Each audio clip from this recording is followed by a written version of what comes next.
You will learn to love me, or you will learn to fear me. Either way, you are mine now." The cold-blooded Mafia lord whispered to his black bride. Antoinette Tisserand was 22 when she was sold to a man they called Re di Ghiaccio, the Ice King. She didn't flinch when she first saw him. Didn't flinch at the silver-streaked hair or the gray eyes that looked through her instead of at her. She told herself he was just a man with power. Cold, calculating, someone she could survive. She didn't flinch when she walked down the aisle toward him. Didn't flinch when he slid the ring on her finger like a brand of ownership. But the night the man she believed was merely cold leaned close and whispered words that made her forget how to breathe, that was when everything changed. That was when Antoinette realized the truth. She had been claimed by a man ruthless enough to destroy her world, patient enough to wait for her surrender, and dangerous enough to make her want it. And once Agostino Lombardi decided something belonged to him, not even death could take it away. Welcome, dark romance lovers. If stories of forbidden love, dangerous men, and impossible choices make your heart race, please support me by subscribing. Help me reach 1,000 subscribers so I can bring you more addictive tales that will leave you breathless. Your support means the world to me. Now, let's dive into Antoinette and Agostino's story. The private jet from Paris to Milan felt like a coffin in the sky. A metal tube hurtling Antoinette Tisserand toward a fate she had not chosen, in a country she had never visited, to marry a man whose name made grown men pale. She sat in the cream leather seat, her hands folded carefully in her lap to hide their trembling, and watched her father Gabriel pace the narrow aisle for the third time in 10 minutes. His expensive suit, bought on credit he could never repay, was already rumpled, sweat staining the collar despite the aircraft's perfect climate control. Her mother Juliette sat across from her, silent tears streaming down her elegant dark face, her hands clutching a rosary that had belonged to Antoinette's grandmother. Gabriel had told her the truth somewhere over the Alps. Had broken down completely, his voice cracking as he confessed to gambling debts that had grown from thousands to hundreds of thousands to 1.5 million euros. Debts held by men who did not accept payment plans or bankruptcy or anything except complete repayment or something of equal value. "He's giving us a way out," Gabriel had said, unable to meet his daughter's eyes. "Agostino Lombardi has agreed to erase everything. Every euro. In exchange for marriage to you." Antoinette remembered the way the world had tilted. How she'd asked him to repeat himself because surely she had misheard.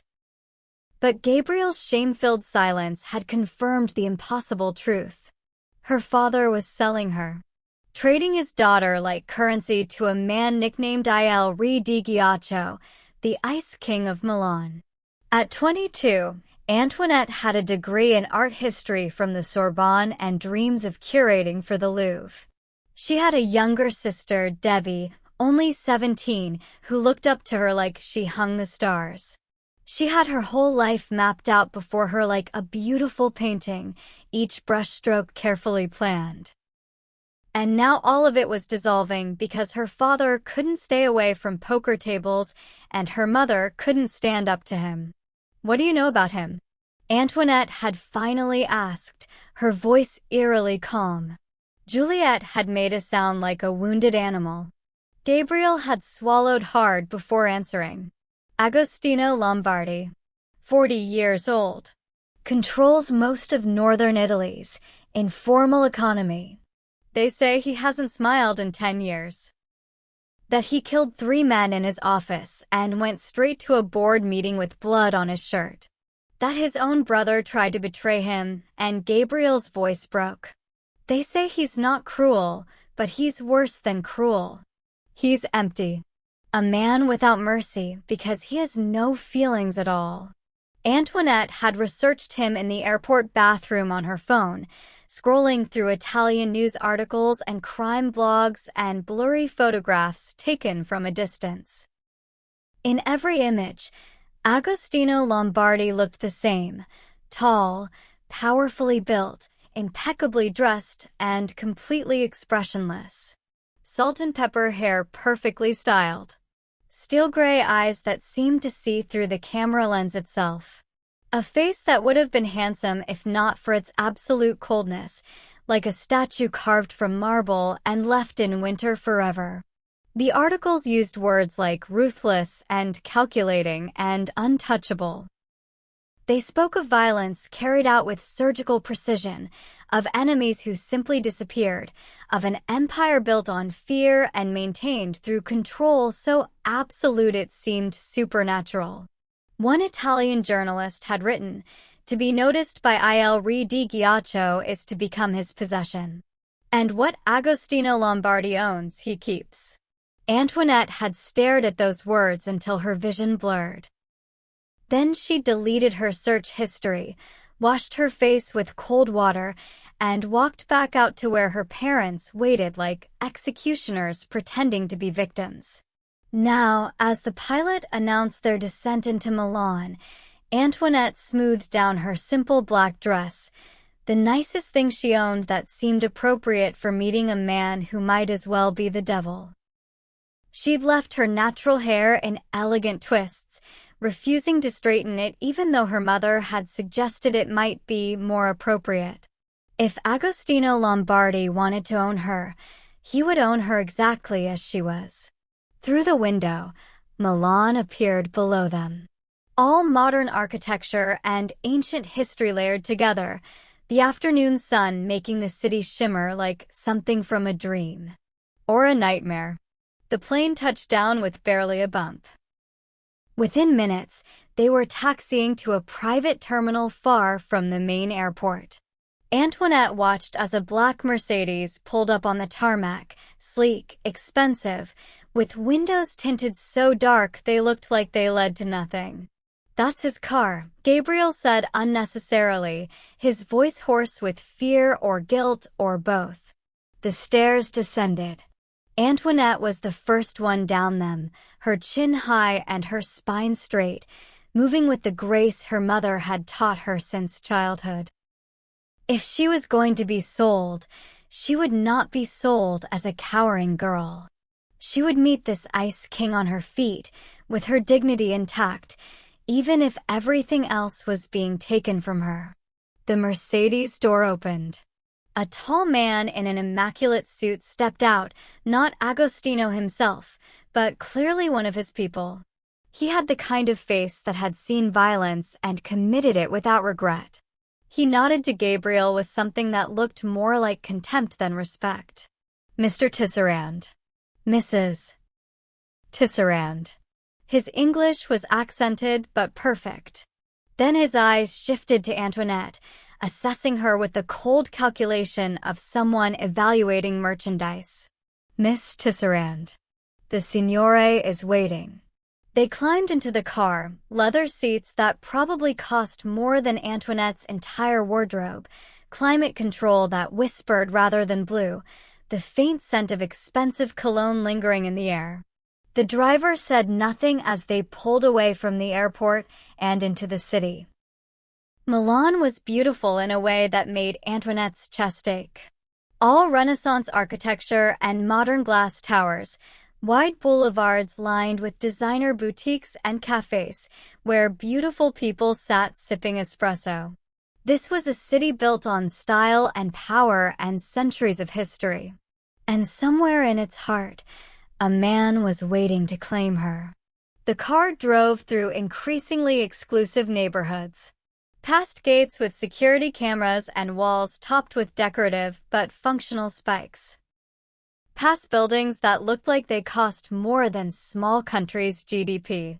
Until finally, they pulled up to a modern high-rise that seemed to be made entirely of glass and steel and arrogance.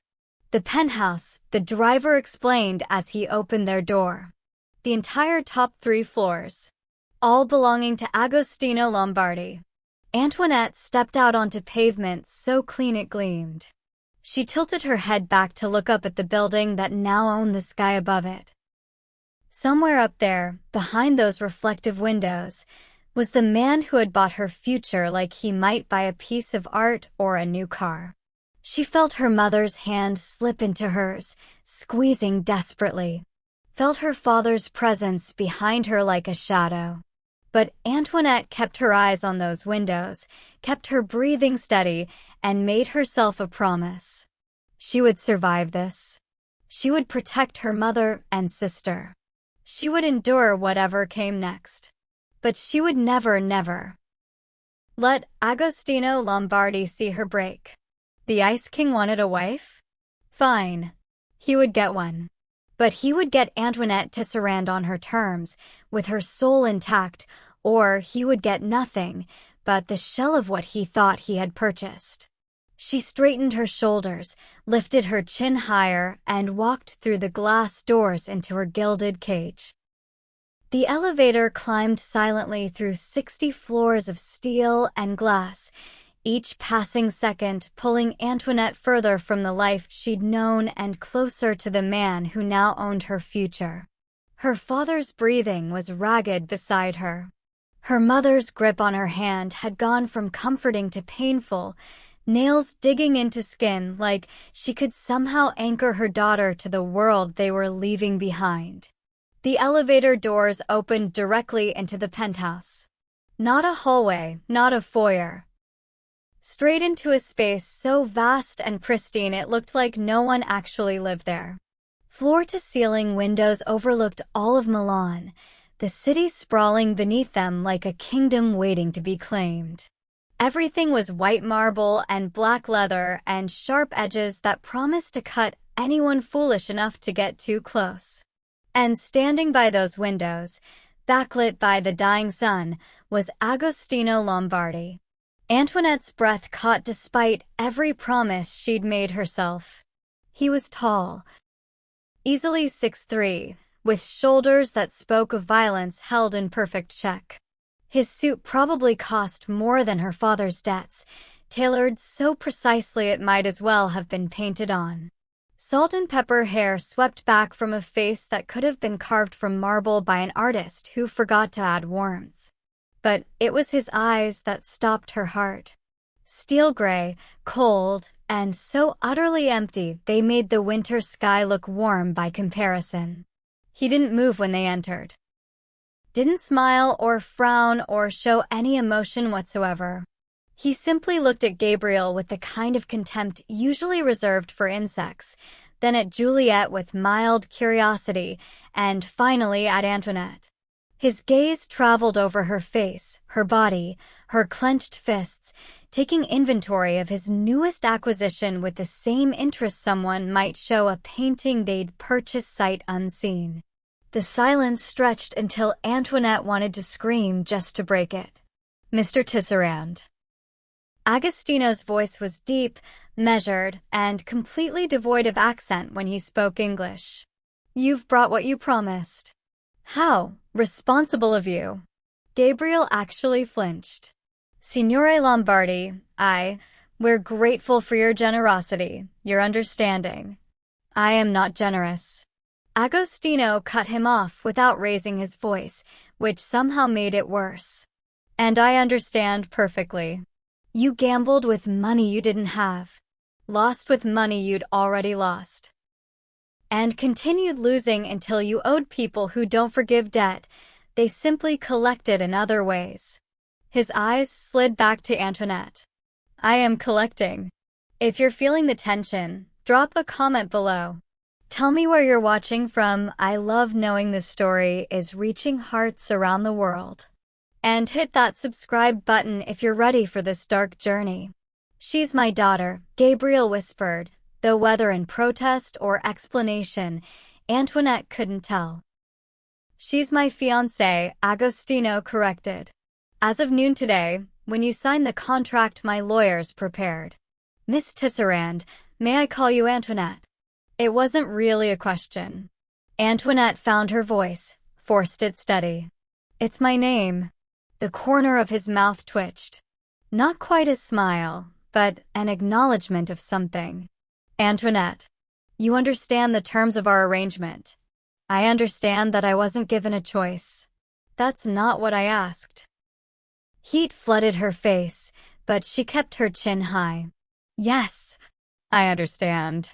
You erase my father's debt. I become your wife. Property exchanged for property. Now Agostino did move, crossing the vast space between them with predatory grace. He stopped close enough that Antoinette could smell his cologne, something dark and expensive that probably had an Italian name she couldn't pronounce. Close enough that she had to tilt her head back to meet those empty gray eyes. You are not property, he said quietly. You are an investment. And I protect my investments absolutely. He reached out, and Antoinette's body went rigid, but he only lifted her left hand, examining it with the same clinical detachment he'd shown everything else. No ring yet. We'll correct that tomorrow. Size 5, I think. 5.5, Antoinette said through clenched teeth. 5.5. He released her hand. My apologies. I'll have it adjusted. Drop a like if Antoinette's strength is giving you chills. This woman is not going down without a fight. Behind them, Juliet made a sound like something breaking. Agostino's attention shifted to her for the first time, really looking at her. Mrs. Tisserand, you'll be staying at the Four Seasons tonight, at my expense. Your younger daughter, Debbie, yes, is still in Paris. She'll be looked after. Monthly payments to your account to ensure her education continues uninterrupted. You have my word. Your word, Juliet whispered. What is the word of a man who buys human beings? The temperature in the room seemed to drop 10 degrees. Gabriel went pale. But Agostino's expression didn't change at all. My word is the only thing in this city that's worth more than money, Mrs. Tisserand. Your husband gambled with men who would have sold all of you to brothels to recoup their losses. I am offering your daughter safety, luxury, and a name that will protect her for the rest of her life. If you cannot see the difference, that is your limitation, not mine. He turned back to Antoinette. The wedding is tomorrow. Noon. My people will bring you everything you need. Your mother may attend. Your father, his voice went colder still, will not. He does not deserve to give away what he already sold. Gabriel made a choked sound but said nothing. Agostino stepped back, already dismissing them. Marco will show you to your room, Antoinette. Dinner is at 8 if you're hungry, though I imagine you're not. I'll see you tomorrow at the altar. Wait. The word burst from Antoinette before she could stop it. Agostino paused, one eyebrow raised in the barest suggestion of curiosity. Why me? Why this? You could have just taken the money, destroyed my father. Why marriage? For the first time, something flickered in those gray eyes. Not warmth, but something alive beneath the ice. Because I need an heir and you meet my requirements. Intelligence, education, beauty, and his gaze held hers enough fire that our children won't be weak. Also, your father's debt gave me leverage over a gambling ring connected to my rivals. Marrying you accomplishes multiple objectives. I am nothing if not efficient. Hit subscribe if you need to know what happens at this wedding. Trust me, you don't want to miss a single moment. Multiple objectives, Antoinette repeated numbly. That's what I am to you. That's what everyone is to me, Antoinette. The sooner you understand that, the easier this will be. He moved toward the hallway, then paused. The wedding is tomorrow. I suggest you rest, Miss Tisserand. You will need your strength. And then he was gone, his footsteps echoing down the marble hallway until even that sound disappeared, leaving Antoinette standing in the vast white penthouse with her weeping mother and shamefaced father. The city of Milan spread out below them like a beautiful trap. She looked down at her left hand, imagining the ring that would be there tomorrow. The shackle. The brand. The symbol of her new life as an objective to be accomplished by a man with empty eyes and a frozen heart. Antoinette wore white lace and felt like a sacrifice. The gown was a masterpiece. Italian designers had descended on her hotel suite at dawn like a swarm of elegant locusts, pinning and tucking and adjusting until she barely recognized herself in the mirror. Silk and lace that probably cost more than her entire education, a veil so delicate it seemed woven from clouds, and shoes that made her 3 inches taller and felt like walking on knives. Her mother sat in the corner, rosary beads clicking through her fingers, tears streaming silently down her face. She hadn't stopped crying since yesterday. Hadn't stopped whispering prayers in French that sounded more like curses than blessings. "Maman," Antoinette said softly. "Please. I need you to be strong." Juliet looked up, her elegant face ravaged by grief. "How can I be strong when I'm watching my daughter walk to her execution?" "It's not an execution. It's a wedding." "Is there a difference?"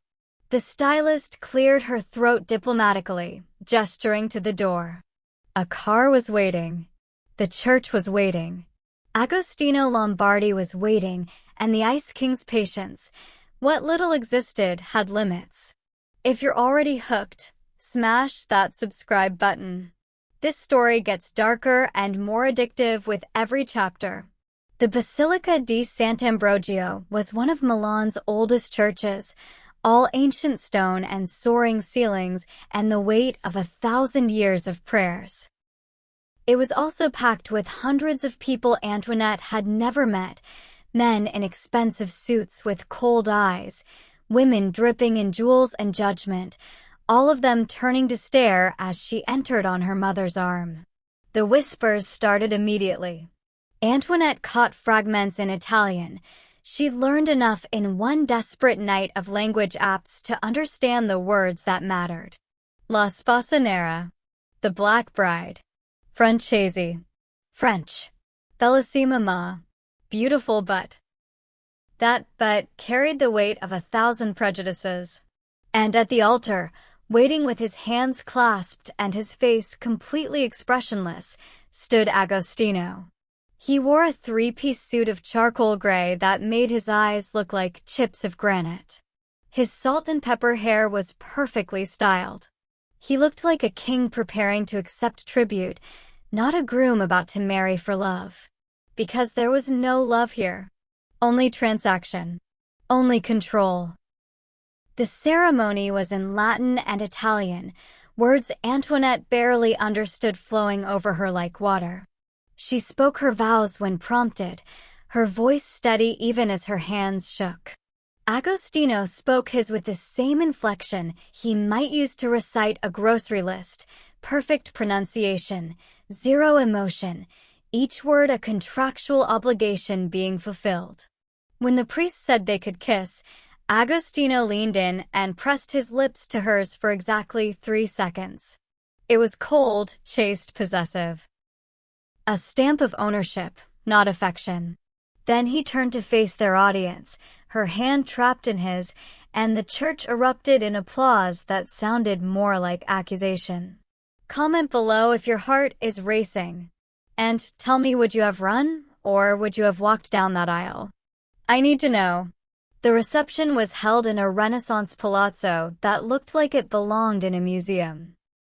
Antoinette moved through it in a daze, Agostino's hand constantly on her lower back, elbow, waist, guiding her like property through rooms full of dangerous men and their calculating wives. "This is Leon Marchetti," Agostino said, his tone giving nothing away. "In associate." Leon was handsome in a way that looked expensive, designer stubble, perfect teeth, a smile that didn't reach his eyes. "The famous bride," he said in accented English, taking Antoinette's hand and kissing it too long. "Agostino, you've surprised us all. So exotic." The word landed like a slap. Antoinette felt Agostino's hand tighten on her waist, not hurting, but claiming. "My wife," Agostino said, his voice dropping to something that made Leon's smile falter, "is French, educated, and more intelligent than most men in this room. Including you, Leon. The word you're looking for is exceptional, not exotic. I'd hate for there to be confusion." The threat was delivered so calmly it took a moment to register. Leon's face went carefully blank. "Of course. My apologies, Signora Lombardi." They moved on. Antoinette met Carlos, Agostino's enforcer, built like a tank with eyes that had seen too much violence. He nodded to her with something that might have been respect. Then Romeo, Agostino's cousin, charming and warm in a way that felt genuine. "Welcome to the family," he said, and almost seemed to mean it. But the microaggressions continued. Comments about her hair, so natural, how bold. Questions about whether she spoke Italian, no? Well, I suppose Agostino will teach you. Compliments that were actually insults, "You're so articulate. So well-dressed for someone from." The sentences always trailed off, but the implications hung in the air like poison. Agostino shut down each one with terrifying efficiency. A word here, a look there, his cold control more frightening than any raised voice could be.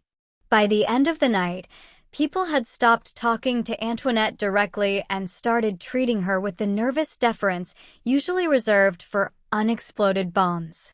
Drop a like if Agostino protecting Antoinette just hit different, even if his reasons are complicated. Finally, mercifully, it was over. They returned to the penthouse in silence, Antoinette still in her wedding gown, Agostino loosening his tie but maintaining that same perfect control. He poured himself whiskey, neat, expensive, and gestured to the bar. "Wine? You look like you need it." "I don't drink." "Smart." He took a sip, watching her over the rim of his glass. "You handled tonight well. Better than I expected." "Did you expect me to cry? To make a scene?" "I expected you to be exactly what you were. Dignified. Strong. Unbroken." He set down his glass. "I chose well." The words should have been a compliment. They felt like an autopsy report. "What happens now?" Antoinette asked, her voice barely above a whisper. Agostino's gray eyes fixed on her, and for a moment, just a moment, something flickered in their depths. "Now you go to the master bedroom. Your things have been moved there. The room is yours. And you. I will sleep in my study." He moved toward the hallway, then paused. "I will not force you, Antoinette. I have never forced a woman, and I will not start with my wife. But you will eventually come to me willingly. I always get what I want. It's simply a matter of time." The certainty in his voice made her blood run cold. "And if I never do?"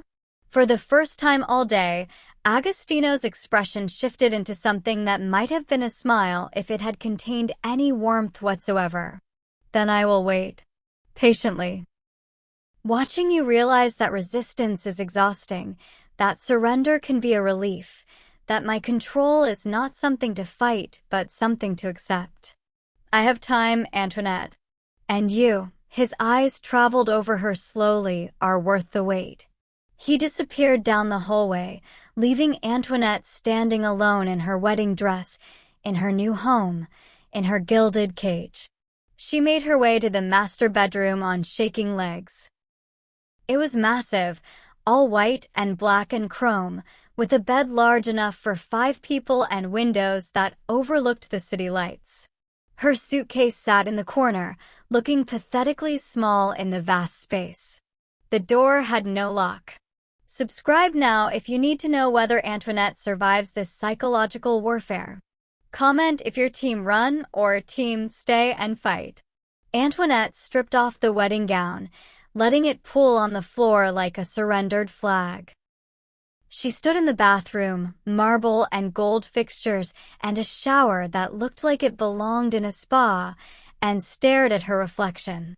Mrs. Antoinette Lombardi, the Ice King's bride. A woman who had walked willingly into a trap because the alternative was watching her family destroyed. She'd thought violence would be the worst thing to endure. Cruelty. Pain. But as she climbed into the enormous bed alone, listening to the silence of the penthouse, Antoinette realized the truth that made her want to scream. Cold control was so much worse than violence. Violence you could fight. Violence you could hate cleanly. But this patient, calculated certainty that she would eventually break, would eventually come to him, would eventually surrender not because he forced her but because he made resistance impossible. This was a torture designed by someone who understood exactly how to dismantle a human soul without ever raising a hand. And she had no idea how to fight it. Survival required understanding the rules of a game she never asked to play. Antoinette learned this within the first 72 hours of being Mrs. Lombardi. The penthouse operated on schedules she hadn't created, expectations she hadn't agreed to, and a silent choreography where everyone knew their part except her. Agostino was a ghost in his own home. He left before dawn. She'd hear the elevator chime at 5:30, feel the absence of him like a shift in air pressure. He returned after dark, went directly to his study, and emerged only for dinner. They ate at opposite ends of a table designed for 12, making small talk that felt like negotiation. He asked about her day. She answered in sentences designed to give nothing away. He never pushed, never demanded. Just watched her with those gray eyes that cataloged everything and revealed nothing. He was polite, distant.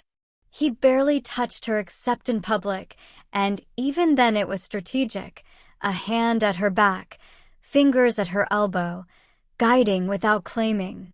It should have been a relief.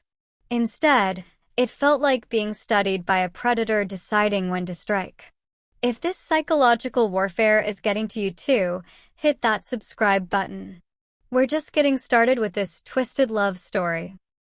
On day 4, Signora Russo arrived. She was 70 if she was a day, all steel gray hair and sharp eyes, and the kind of old-world elegance that made you sit up straighter without being told. "I'm here to teach you Italian," she announced in flawless French. "The boss insists you be fluent within 3 months. I've never failed a student, and I won't start with you." The lessons were brutal. 6 hours a day of grammar and vocabulary and pronunciation that Signora Russo corrected with the precision of a surgeon and the mercy of a drill sergeant. But she was kind too in her way. When Antoinette struggled, she didn't judge, just pushed harder. "You have a good mind," she said after the first week. "Use it. Language is power in this world. The more you understand, the more you survive." Etiquette training came next. How to greet Mafia wives without seeming weak or threatening. How to navigate conversations laden with subtext. How to read a room full of dangerous men and know who had power, who wanted it, and who was stupid enough to try taking it. "You represent Agostino now," the instructor explained, a thin woman named Bianca who smiled like a knife. "Any weakness in you reflects on him. Any strength protects you both." Drop a comment if you're learning right along with Antoinette. Where are you watching from? Let me know in the comments. The self-defense training started on day 7. Carlos appeared in workout clothes that made him look even more intimidating, if that was possible. "Boss says you learn to protect yourself," he said in heavily accented English. "Not because he won't protect you. Because enemies target what's precious." "I'm not precious," Antoinette shot back. "I'm property." Carlos's expression didn't change. Property he values. Same thing in this world. "Now, someone grabs you from behind, what do? She learned to break holds. Where to strike to cause maximum damage. How to use her size as advantage, not disadvantage. How to read body language and anticipate violence before it arrived.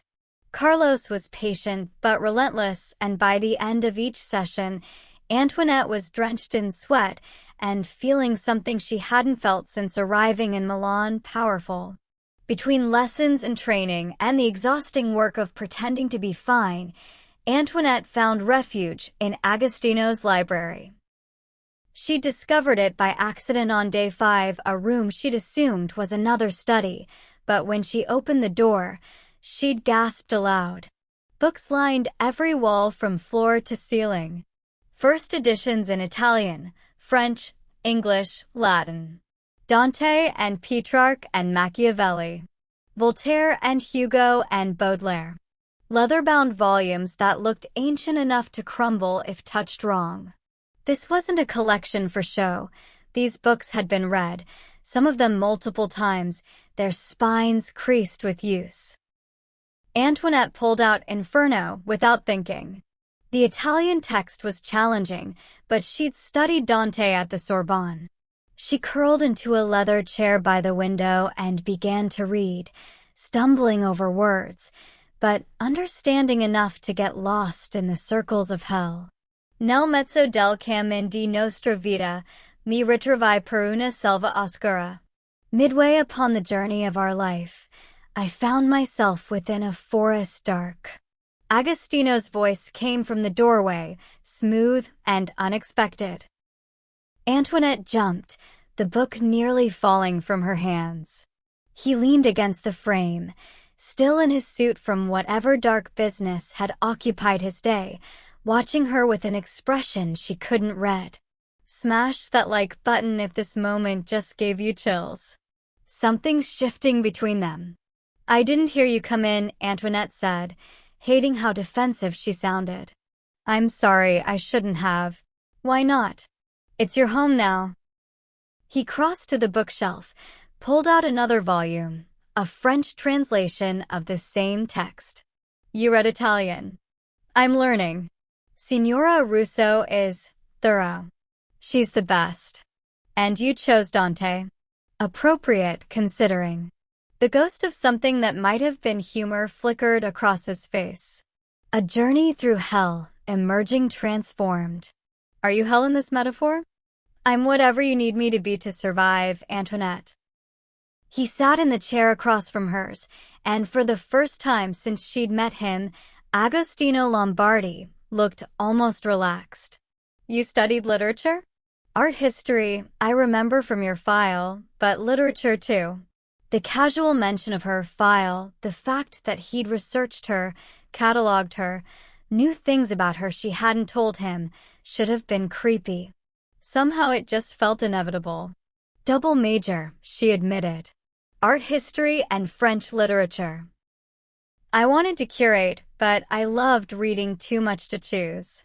What else have you read? And then they were talking. Actually talking, not negotiating or circling each other, but discussing books like two people who'd stumbled into the same sanctuary. Antoinette mentioned Camus, and Agostino's eyes lit up, actually lit up, like someone had turned on a light behind ice. He quoted Sartre from memory. She countered with Beauvoir. They argued about translation. Whether poetry could ever truly cross languages or if something essential was always lost. An hour passed. Then 2. Antoinette forgot to be afraid. Forgot to maintain her walls. Forgot that the man across from her had bought her like artwork for his collection.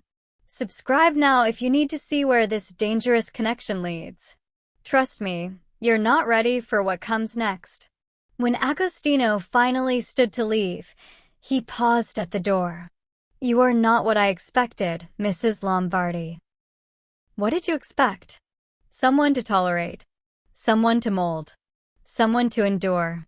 His gray eyes held hers, and for just a moment, the ice cracked enough for her to see something burning underneath. I did not expect someone I might actually enjoy talking to. That is inconvenient. Inconvenient for whom? Both of us, I think.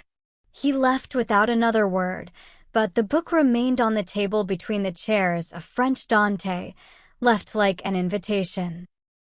Antoinette sat alone in the library, her heart beating too fast, and realized something terrifying. She'd just had a real conversation with her captor. And worse, she'd liked it. All of Milan's society would be watching the Ice King's controversial bride, and Antoinette felt the weight of their judgment before she even left the penthouse. The stylist had arrived at noon with a gown that looked like it cost more than a car. Midnight blue silk that clung to every curve before flowing to the floor, a neckline that was elegant without being provocative, and a slit that showed just enough leg to be interesting. Jewelry came next, sapphires and diamonds that felt like shackles of light around her throat and wrists. "You look like a queen," the stylist said, stepping back to admire her work. Antoinette looked in the mirror and saw a woman playing dress-up in someone else's life. Agostino was waiting in the living room, and when he saw her, he went perfectly still. Just for a moment, a fraction of a second where his control slipped and something hungry flashed in those gray eyes before being locked away again. "You'll do," he said, which from him might as well have been poetry. The drive to La Scala was silent. Antoinette's hands wouldn't stop shaking, so she folded them in her lap and tried to remember everything Bianca had taught her about posture, about presence, about pretending confidence until it became real. Comment below if your anxiety is through the roof right now. I need to know who's feeling this with Antoinette. La Scala was magnificent, all red velvet and gold leaf, and the kind of old-world opulence that made you believe in royalty. But Antoinette barely noticed the architecture because every eye in the lobby turned toward them the moment they entered. The whispers started immediately, a susurrus of judgment that followed them like a shadow. Agostino's hand found her lower back, warm through the silk, guiding her through the crowd with the confidence of a man who owned not just her, but the entire building and everyone in it. People parted for them. Men nodded with respect that looked like fear.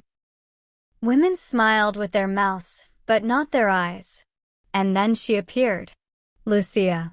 She was beautiful in the way classical sculptures are beautiful, all perfect proportions and ivory skin and blonde hair that looked spun from gold. Her red gown was cut low enough to be scandalous, high enough to be tasteful, and she wore it like armor. When she saw Agostino, her face lit up with a smile that died the moment she noticed Antoinette. "Agostino," Lucia purred in Italian, air-kissing both his cheeks with the familiarity of someone who'd done it 1,000 times before. "How wonderful to see you. And this must be..." Her eyes raked over Antoinette with the subtlety of a scalpel. "Your bride. How exotic." The word hung in the air like a slur. Several people nearby stopped talking to listen.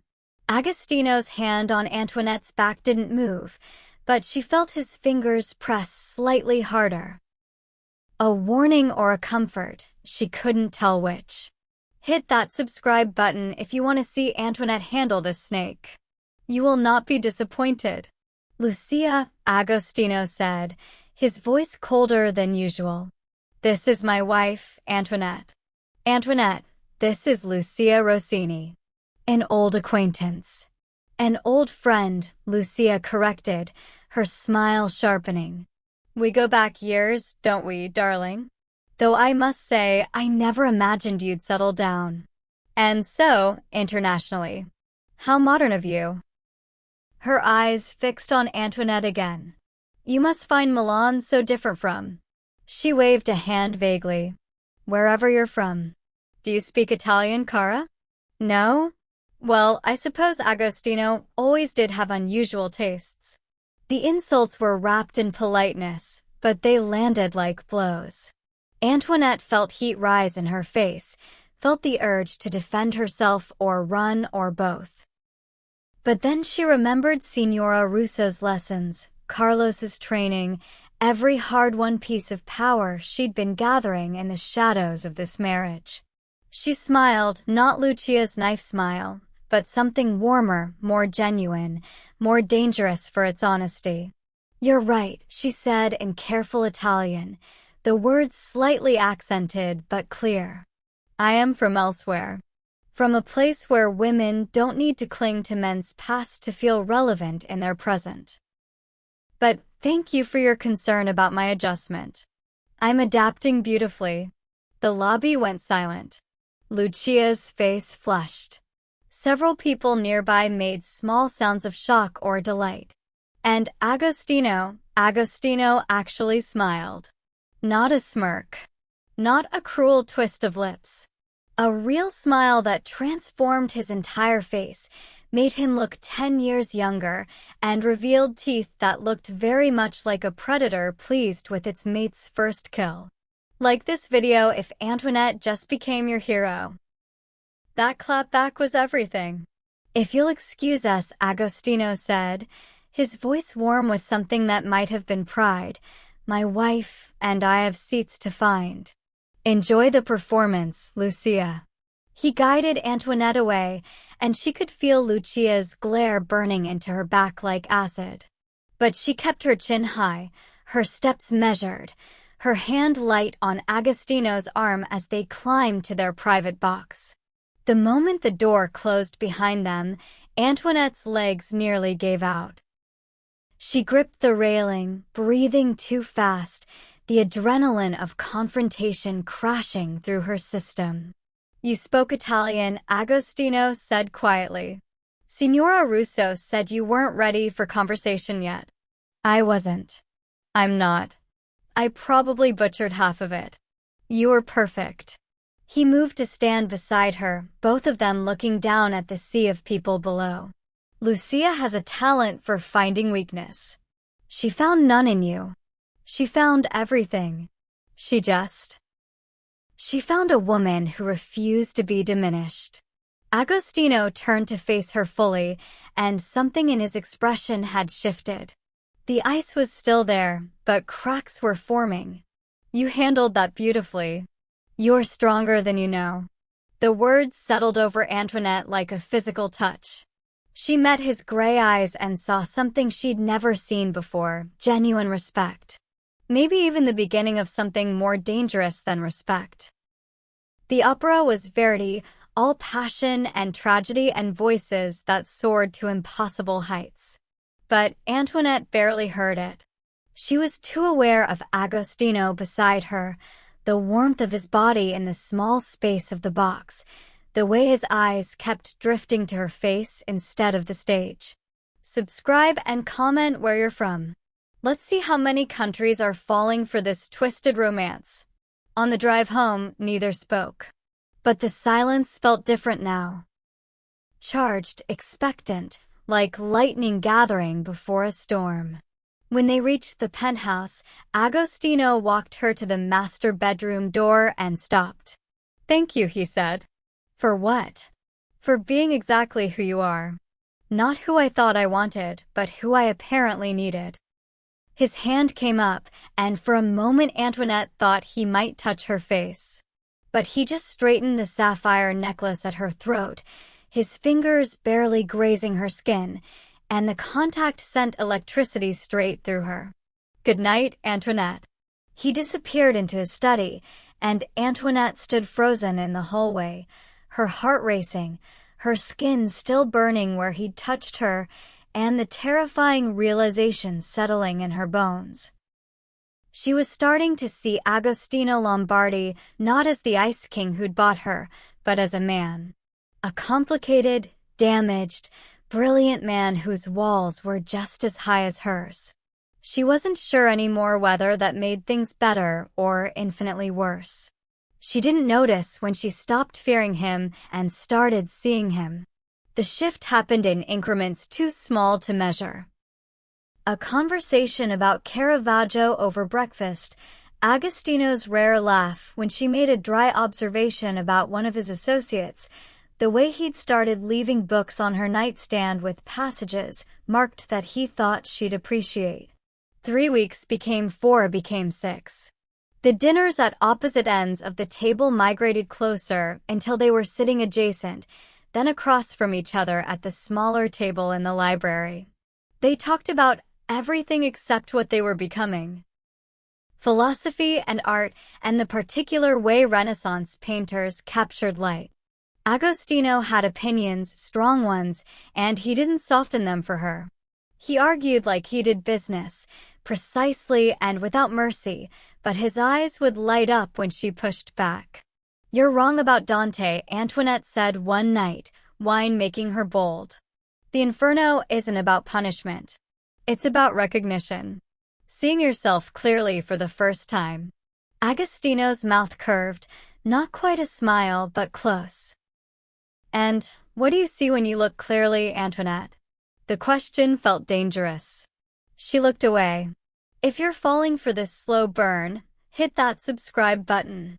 Every chapter gets more intense." The business dinner happened on week 7. Agostino's associates, men with cold eyes and expensive suits who controlled pieces of northern Italy's shadow economy. Antoinette wore black, spoke when spoken to, and watched everything. When Leon Marchetti made a veiled threat about Agostino's territory, she laughed, actually laughed, and said in perfect Italian, "How fascinating that you mistake patience for weakness. My husband has been patient with you for months, Leon. Perhaps you should ask yourself why." The table went silent. Agostino's hand found hers under the table, squeezed once, approval or warning, she couldn't tell. Leon's face went carefully blank. By the end of the night, deals were made that favored Agostino completely. In the car ride home, Agostino said nothing. But his hand stayed in hers, thumb tracing circles on her palm that made her skin feel too tight. Back at the penthouse, Antoinette stood before her mirror, trying to unclasp the diamond necklace he'd given her for the dinner. Her fingers fumbled with the mechanism, frustration building until she felt him behind her, when had he entered. His hands gentle as they brushed hers away. "Allow me," Agostino murmured, and his fingers worked the clasp with practiced ease. But they didn't move away when the necklace fell free. They lingered at her nape, barely touching, and Antoinette's breath caught. She could see him in the mirror, gray eyes dark, jaw tight, control straining at its leash. "Agostino." He turned her around, one hand still at her neck, the other cupping her face with a tenderness that made her chest ache. "Tell me to stop," he said, his voice rough. "Tell me you don't feel this too, and I will walk away." She should have told him to stop. Should have pushed him away, reminded them both that this was wrong, that he'd bought her, that desire didn't erase the circumstances. But she couldn't speak because his thumb was brushing her lower lip and her entire body was on fire. Drop a like if you're screaming right now. This moment is everything. Agostino kissed her like a man who'd been starving and finally found food. Not the controlled press of lips from their wedding, but something desperate, hungry, barely leashed. His hand tightened in her hair, angling her head, and Antoinette heard herself make a sound she didn't recognize, need and surrender, and something more dangerous than both. She kissed him back. She kissed him back with months of confusion and anger and unwanted attraction pouring into the contact. Her hands fisted in his shirt, pulling him closer, and Agostino made a sound low in his throat that was almost a growl. Then reality crashed back. Antoinette jerked away, breathing hard, her lips swollen and her mind screaming warnings her body wanted to ignore. "I can't, we can't." "Why not?" Agostino's control was shattered, his hair mussed where she'd run her fingers through it, his eyes burning with an intensity that should have terrified her. "Because I bought you? Because this started as a transaction? Antoinette, look at me and tell me this feels like obligation." "It feels like losing myself." The words burst out, raw and honest. "You took everything from me, my choice, my future, my life. And now you want me to want you? To forget how this started?" I don't want you to forget. I want you to see what we're becoming despite how it started."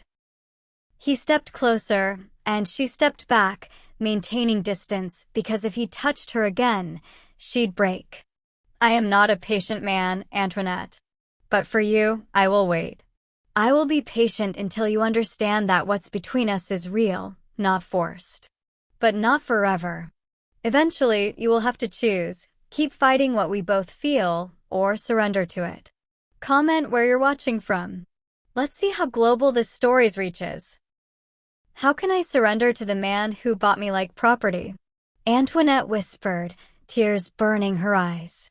"I don't know," Agostino said, and for the first time, he sounded lost. "But I hope you figure it out. Because wanting you is killing me, and I'm starting to think you wanting me back is killing you too." He left her standing there, lips bruised, heart racing, body aching for something she couldn't let herself have.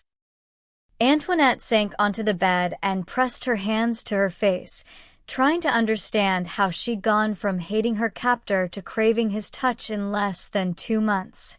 The worst part? He was right. Wanting him was killing her. And hating herself for wanting him was worse.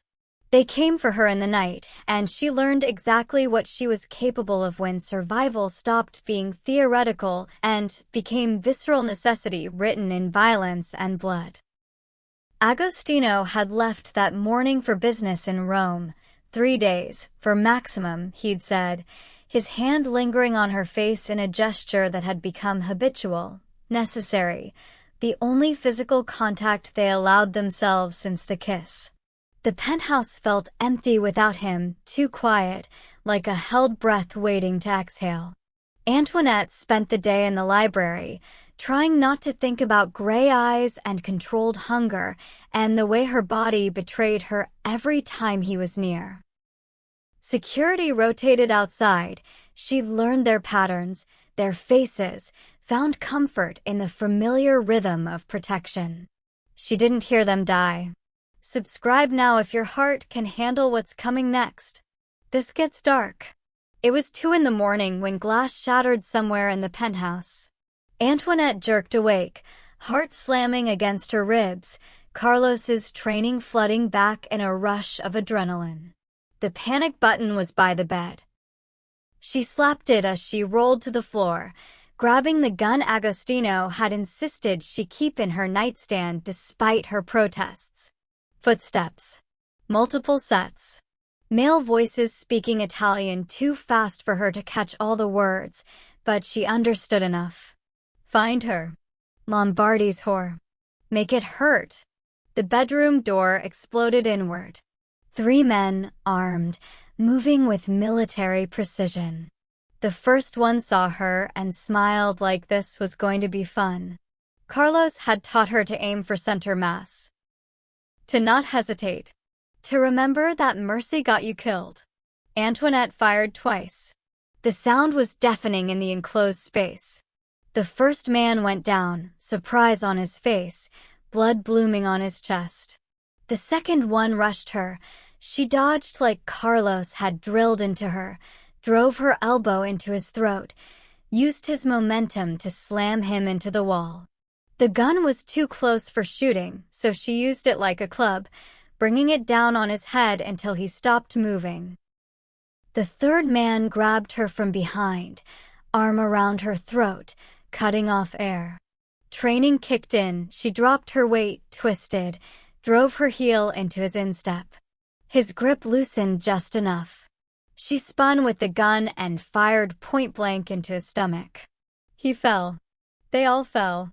And Antoinette stood in her bedroom in a silk nightgown, covered in someone else's blood, shaking so hard her teeth chattered. More footsteps. She raised the gun with hands that wouldn't steady, pointing it at the door, ready to kill whoever came through next. "Mrs. Lombardi." Carlos's voice, urgent and familiar. "It's me. Don't shoot. Drop a like if you're in shock right now." Antoinette just became a warrior. Security flooded in, Carlos and 4 others, weapons drawn, taking in the carnage with professional assessment. Panic room, Carlos ordered. Now. Building's been breached. More coming. The panic room was behind a false panel in the closet, steel reinforced, equipped for siege. Antoinette stumbled into it on legs that barely worked, Carlos sealing the door behind them. Through the security monitors, she watched the penthouse become a battlefield, more attackers, her security meeting them with lethal force, bodies falling, blood spreading across white marble like spilled wine. Who? She managed through chattering teeth. Romeo, Carlos said, his voice tight with fury. Agostino's cousin. Been planning this for months. Waited until the boss left you alone. Family. His own family had betrayed him. And they'd come for her because she was the weakness, the vulnerability, the one thing that could hurt Agostino Lombardi more than bullets. The fighting lasted 20 minutes. It felt like hours. When silence finally fell, Carlos's phone rang. He answered, listened, then handed it to Antoinette. Antoinette. Agostino's voice, and she'd never heard him sound like this, control completely gone, fear naked and raw. Tell me you're alive. Tell me you're unhurt. Tell me. I'm okay. Her voice cracked. I killed 3 of them. Carlos got me to the panic room. I'm okay. Silence. Then, I'm coming. 20 minutes.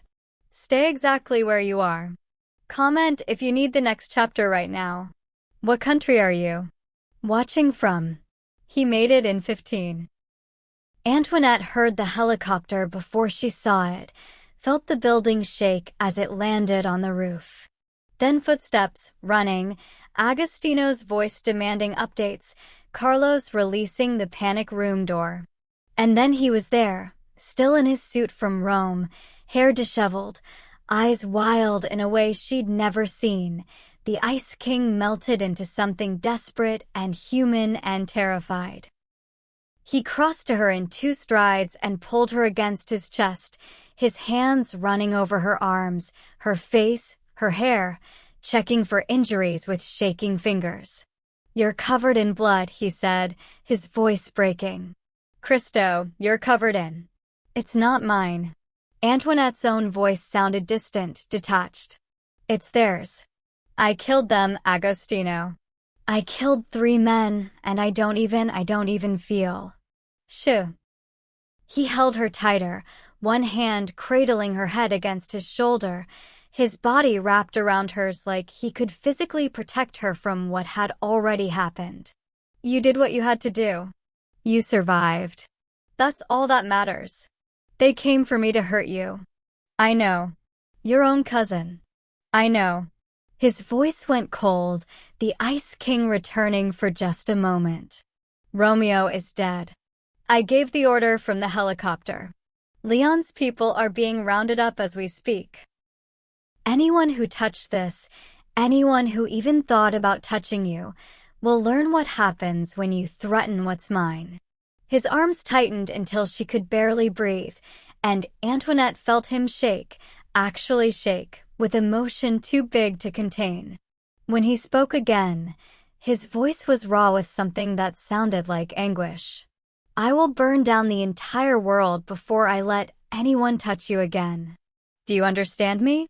The entire world will burn. And pressed against his chest, surrounded by his heat and his fury and his desperate need to protect her, Antoinette finally understood the truth. Agostino Lombardi had fallen in love with her. And she had fallen right back. When the ice finally cracked, the inferno beneath consumed them both, and there was no going back from the ashes.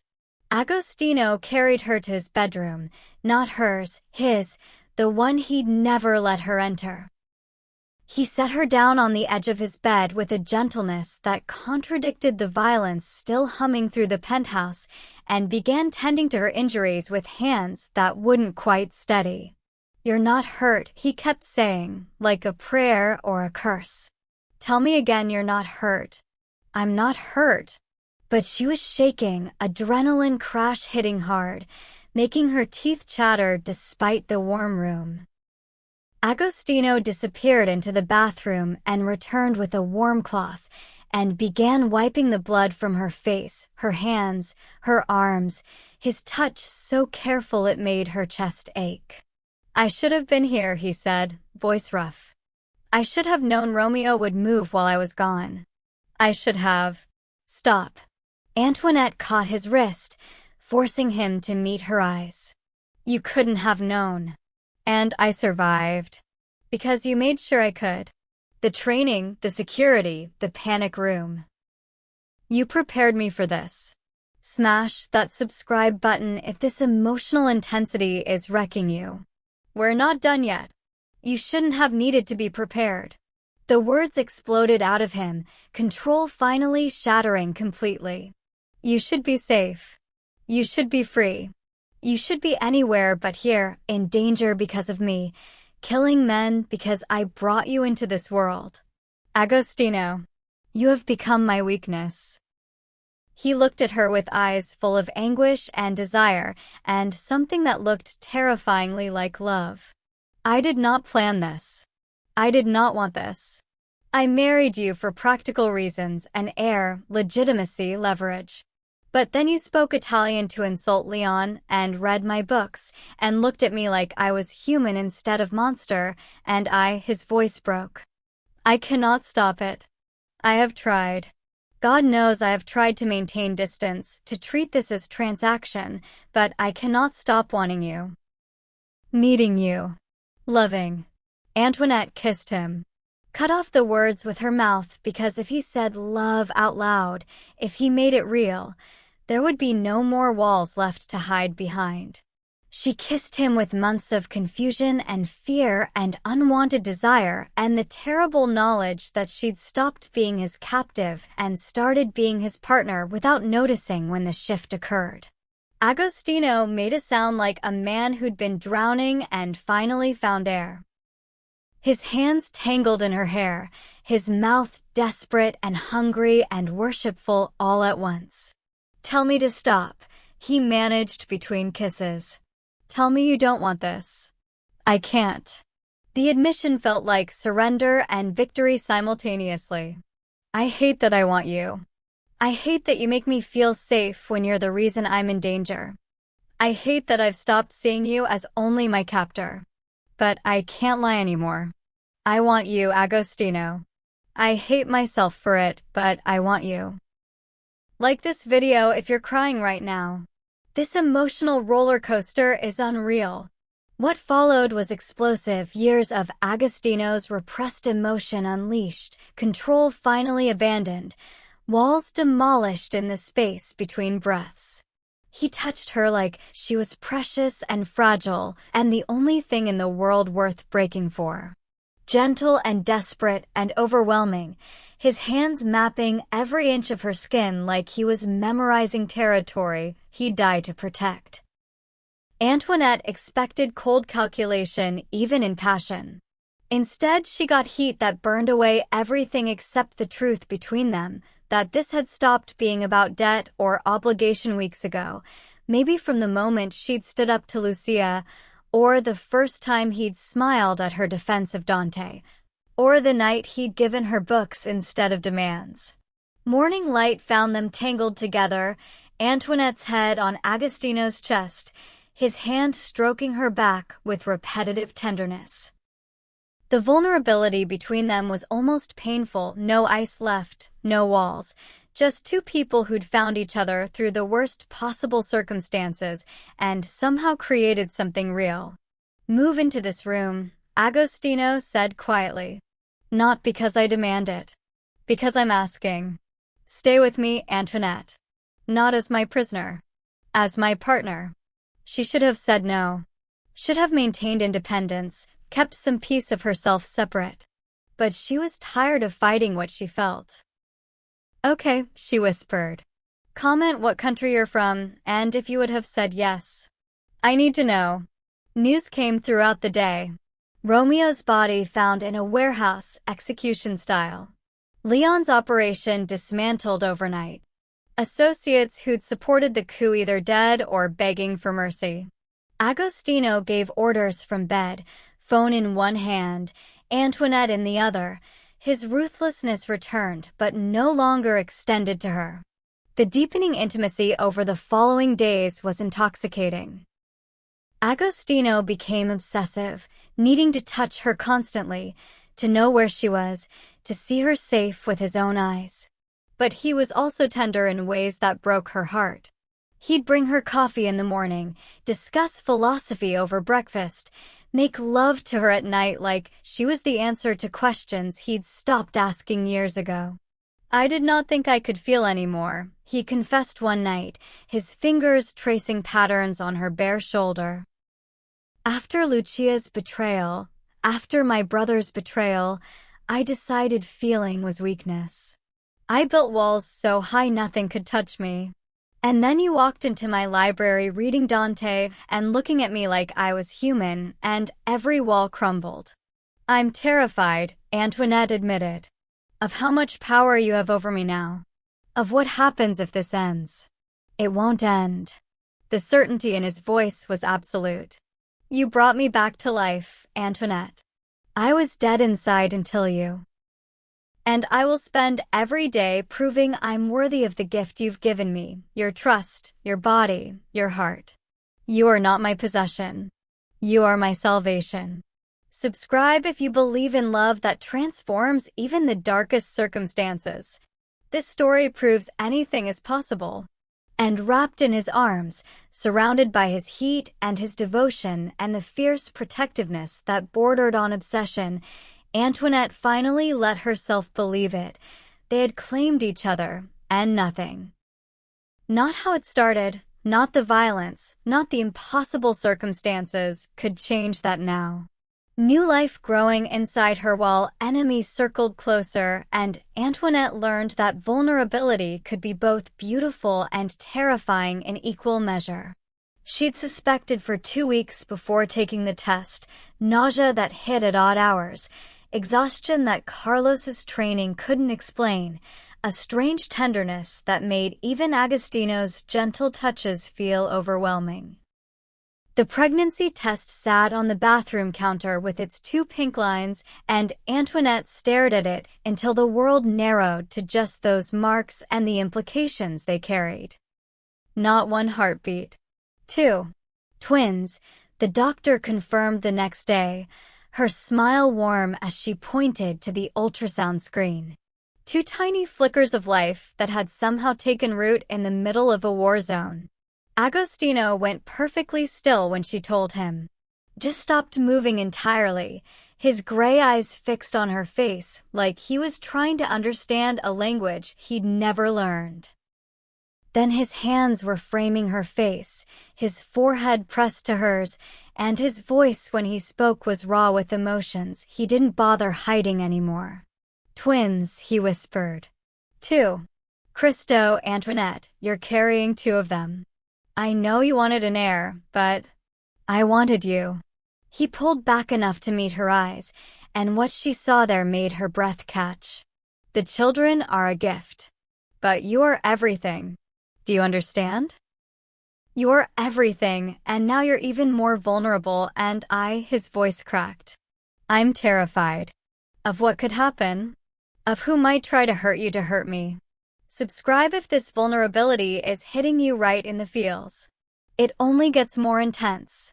His terror proved prophetic 3 weeks later when Gabriel showed up at the penthouse unannounced, looking desperate and entitled in equal measure. Antoinette hadn't seen her father since the wedding, and the sight of him made something cold settle in her chest. "I need money," Gabriel said without preamble. "The restaurant is failing. Debbie's school fees." "Debbie's school is fully paid through graduation." Antoinette cut him off, her Italian lessons making her voice sharp. "By my husband. As are Maman's expenses. Everything you claim to care about is taken care of. Everything except your gambling debts. You don't understand." "I understand perfectly." She stood, one hand unconsciously protective over her barely showing stomach. You sold me to pay debts you created. Agostino erased them. And now you're back wanting more because you never learned. You never stopped. The confrontation spilled into the penthouse lobby, security trying to escort Gabriel out while he made a scene, his voice echoing about ungrateful daughters and family obligations. Antoinette followed him down, fury overriding caution. You are not my family anymore, she said, loud enough for everyone to hear. My mother is family.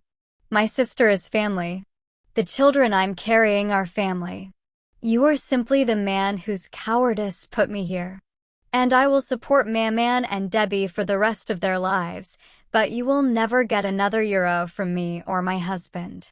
We're done. Gabriel's face went red, then pale. He left making threats that everyone knew were empty. Antoinette watched him go and felt nothing but relief. Like this video if Antoinette's strength is inspiring you.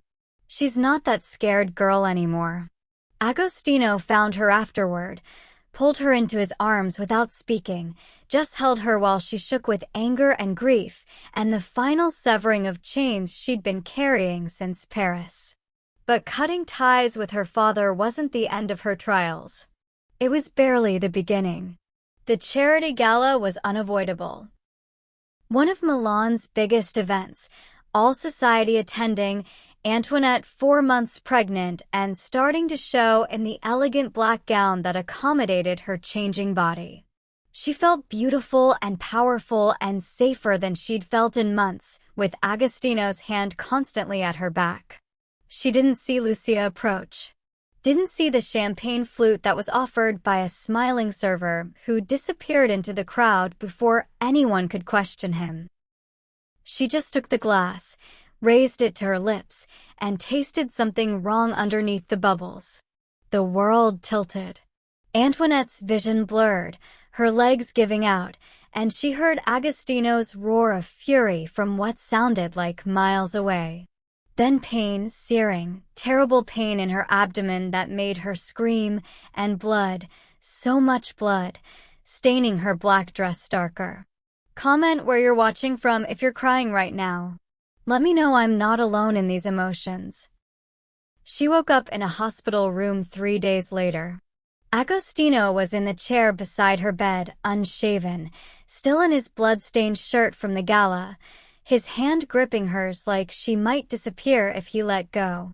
The babies, Antoinette managed through a throat raw from intubation. Agostino's face crumpled. One, he said, his voice breaking. One survived.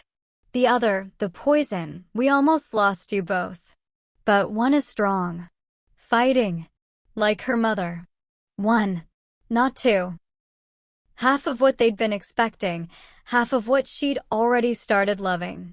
Antoinette felt the loss like a physical wound, tears streaming down her face as Agostino climbed into the hospital bed and held her while they both broke. Lucia, she whispered. Dead. His voice went cold, the Ice King returning just long enough for her to see the monster he could be when someone threatened what he loved. I found her myself. Made sure she understood exactly what she'd cost us before she stopped breathing. No one will ever touch you again. I promise you. No one. The brutality should have frightened her. Instead, it felt like justice. Recovery was slow. Antoinette spent 6 weeks on bed rest, Agostino working from home, barely leaving her side. He'd sit beside her reading aloud, one hand always on her stomach where their surviving daughter grew stronger every day, his voice soft with promises and apologies and fierce declarations of love. I cannot lose you, he said one night, his forehead pressed to her belly. You are everything, Antoinette. My life, my salvation, my reason for being human instead of monster. Promise me you'll survive this. Promise me you'll stay. I promise, she whispered, running her fingers through his hair. We both promise. Subscribe if you need to see their happy ending. Drop a comment with your country. Let's see how far this story reaches. And pressed together in their bed with their daughter moving between them and grief and joy mixing into something almost unbearable, Antoinette finally understood. Love this deep meant vulnerability, this profound. It meant surviving losses together. It meant choosing each other every single day despite, or maybe because of, how much it cost them both. True love meant giving her the power to leave, and Agostino understood that better than anyone. The villa appeared like something from a dream, all white stone and blue shutters and lavender fields stretching to the Mediterranean horizon. South of France, hidden in the hills near Nice, far from Milan's violence and memories. Antoinette stood on the terrace, 7 months pregnant now, their daughter strong and active beneath her hands, and tried to understand why Agostino had brought her here. "It's yours," he said quietly from behind her. "The deed is in your name alone. Not mine. Not ours. Yours. If you ever want to leave, if you ever decide that what we built isn't enough, that the cost was too high, that you need freedom from me and my world, you have somewhere to go. Somewhere I can't touch." Antoinette turned to face him, and what she saw in his gray eyes made her chest ache. Fear. Raw, honest fear that she might actually leave. "You're giving me an escape route," she said slowly. "From you. I'm giving you a choice." His hands were shaking slightly, control finally insufficient against emotion. "Because I realize now what I took from you in the beginning. Your choice, your agency, your future. I can't undo that. But I can make sure that if you stay, it's because you want to. Not because you're trapped. Not because you have nowhere to go. But because you chose me. Freely. Without coercion." Hit that subscribe button if this gesture just destroyed you emotionally. This is true love. If you ever want to leave, you can, Agostino continued, his voice rough. "I will not stop you. I will not follow. I will make sure you and our daughter have everything you need for the rest of your lives. But I will spend every day until then proving I am worthy of you staying. That I am not the man who bought you, but the man who loves you. The man you transformed from ice into fire." Antoinette looked at the villa, her freedom, her escape, and realized something profound. She didn't want to leave. Not because she couldn't, but because she chose not to. Chose him, chose their life, chose the partnership they'd built from impossible circumstances. "I'm not leaving," she said, watching relief and joy flood his face. "Not because you've trapped me or because I have no choice. But because I love you. Because you became the man worthy of staying for. Because we chose each other, Agostino. And I'm choosing you again right now. Freely." He kissed her then, gentle with her pregnant belly between them, his hands cradling her face like she was the most precious thing in existence. "Thank you," he whispered against her lips. "Thank you for choosing me. For seeing past the monster to the man underneath. For loving me despite how we began." Their daughter Isabel was born on a spring morning, all healthy lungs and perfect fingers, and her father's gray eyes. Agostino held her with shaking hands, tears streaming down his face unashamed, and whispered promises in Italian that Antoinette now understood perfectly. "You will never doubt you are loved. You will never know fear. You will grow up knowing your mother is the strongest woman alive and your father would burn the world for you both. Like if you're sobbing happy tears." Comment what country you're watching from. Let's celebrate this ending together. The second wedding happened 6 months later, but this time on Antoinette's terms. Half Catholic ceremony, half French tradition, held at the villa with only people they loved present. Her mother Juliette wept happy tears. Her sister Debbie served as maid of honor. Carlos stood as Agostino's best man, approval clear in his eyes. Antoinette wore the dress she chose, spoke vows she wrote, and when Agostino slid the ring on her finger, a new one, Not the one from their first wedding. She said what she'd been unable to say before. I choose you. Not because I have to. Because I want to. Because you proved that even the coldest hearts can learn to burn. We claimed each other, Agostino said, his voice thick with emotion. Not through force or transaction, but through choice. Every day, I will choose you. Every day, I will prove I am worthy of being chosen back. The guests applauded. Isabel cooed from her grandmother's arms. And Antoinette kissed her husband, not the man who bought her, but the man who gave her back her freedom and loved her enough to risk her using it. 3 years later, their son Matteo joined the family, all dark curls and mischief, and his mother's fierce spirit. Antoinette's art gallery in Milan's fashion district thrived, her curated collections earning international recognition. Agostino had transitioned most operations to legitimate businesses, his reputation shifting from feared mafia lord to respected, if intimidating, entrepreneur. Subscribe if this transformation is giving you hope. True love can change everything.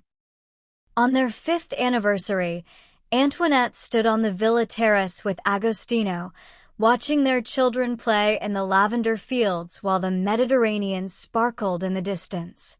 His arms wrapped around her from behind, his chin resting on her shoulder, and she felt the peace of someone who'd survived hell and found heaven on the other side.